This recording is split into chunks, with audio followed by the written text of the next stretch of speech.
All right, y'all. So we're about to pull up a clip from the Patrick Bet-David podcast.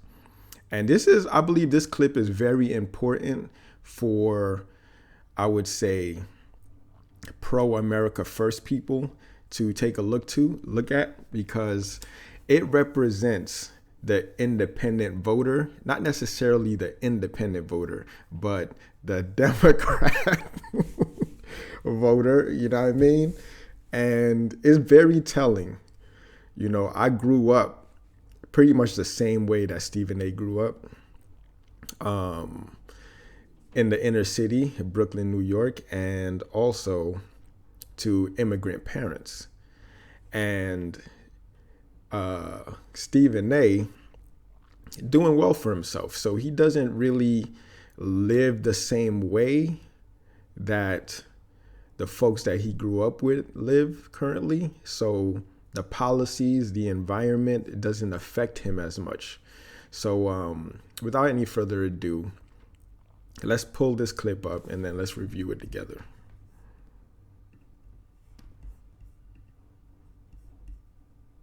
What would happen if you came out and you said, let's just say in the month of October, Stephen A. came out. Let's be real here.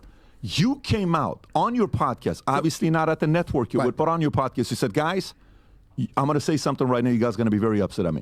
What happened if you in the month of October said, I'm voting for Trump? What would happen? I'd be called a sellout and a coon by my own community. That would be automatic. That's exactly what they would say. That is a fact, man. Yours truly, the same way. You know, you get ad hominem attacks, but never the argument, right? And all we want to do is just have a discourse, right? And enough with the ad hominem attacks, and let's just debate the policies. But, you know, getting called a coon or calling somebody a coon is a lot easier than actually debating the facts, right? I digress. But what I would tell you is, to know something about me, I wouldn't give a damn. I'm not scared. I'll say what I feel. Let me address the point that you made earlier. My belief is I'm going to vote for Biden. Now, you have to remember, it's how you're looking at the presidential election might be a little bit different than me. For example, I'm the kind of person that might vote for the president being a Democrat and every other position Republican. Every senator, every congressional figure, every local. In other words, because I view the presidency, I understand it's the commander-in-chief, I get it, but I view, and listen, I will preface it by saying I'm open to correction, I truly am. I view the presidency as... So let's hold up right here, because often Stephen A. has brought up on his platform that he is a social democrat and a fiscal conservative, which sort of, you know, his argument right here is the exact same thing. Like, the presidency represents the society as a whole, but financially, I would like to have some conservatives in there. But what happens when you have it pushed too far to the left? Let's continue and see where he goes with this. It's more of a statesmanship position. If I interviewed Trump, I would look him in his face and tell him why. I'm not calling you a racist. I'm not saying that all of your policies were wrong. Hell, the economy was thriving before COVID. I remember. Hey, the economy was booming. And under Trump, I made the most amount of money that I ever made, paid the least amount of taxes I've ever paid for the amount of money that I was able to make. Bought my first home, moved across the country, and shit was gravy. A lot of my friends missed that window, and, you know, can't really, hey, who am I to say? But you got to look at what happened the previous 4 years and then what's happening now. And then just look at your pockets, see where things go. You know what I mean? Anyway, let's go. But you don't know how to act. I said, you don't care what you say. You don't care about how divisive you come across. You don't have any sensitivity whatsoever to how you scare the living hell out of people with your rhetoric. And now, here's where I push back a little bit. because the rhetoric that he's speaking of is all conjured by the media, all right? They're always taking his words out of context. Now, one funny thing about it is he even came out on X speaking about Stephen A. and talked about how the media took his bloodbath statement out of context. Now, how about you apply that to everything else, Stephen? You know, like everything else before that was out of context as well. But we have lazy people who don't go back and do the research. So let's continue. With your aloof, I don't know if the word is aloofness or just a disregard for the importance of unity. You believe in America, I believe in America. Let me tell you what I believe in about America.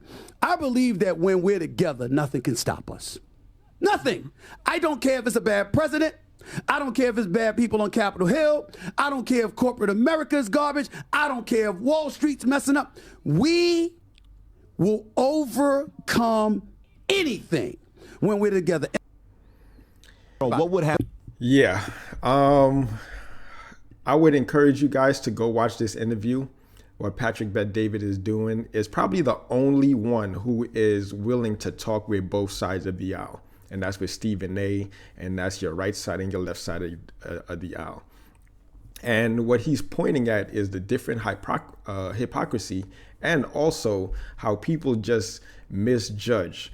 And there's one thing that I want to do a deep dive on. And that is how simple President Trump keeps things, right? And there was this study done, and I have to go look this study up, so don't hold me to it. I got to find it first. This is secondhand knowledge, and I'll preface by saying that. At how whenever presidents speak above a 5th grade or 6th grade level, they are more than likely to lose, right? And what President Trump has been able to speak to and communicate with more people is speaking between a 3rd and a 5th grade level.